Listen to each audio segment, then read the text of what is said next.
Hey guys, welcome back to my another video. And today in this video I'm gonna show you how to connect a wireless mouse with your laptop or PC. Before that, please do subscribe our channel and press the bell icon to get more these types of video. So let's start the video. Here, as you can see, that is a wireless mouse. I have bought it. There are two types of wireless mouse available in the market. One is with Bluetooth connectivity and another one is with like this, with a USB receiver. If your mouse is Bluetooth connectivity system, then you can easily connect with your Bluetooth. It's like a Bluetooth headphone. So now let's unbox it.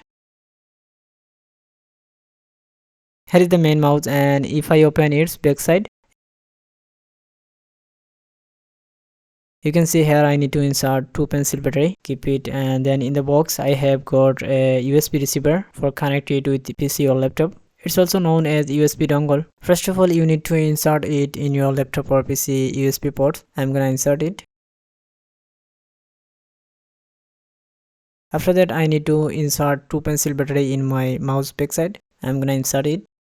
Then maybe in your mouse you will find in the backside power on off button, but in my case I have not any button in this mouse. You need to just turn on your power button, then you will see a light blinking in the mouse backside. That's it. Now you can easily use your laptop or PC by this wireless mouse. So friend, if you think this video is helpful for you, please don't forget to subscribe our channel and hit the like button of this video. Thanks for watching this video.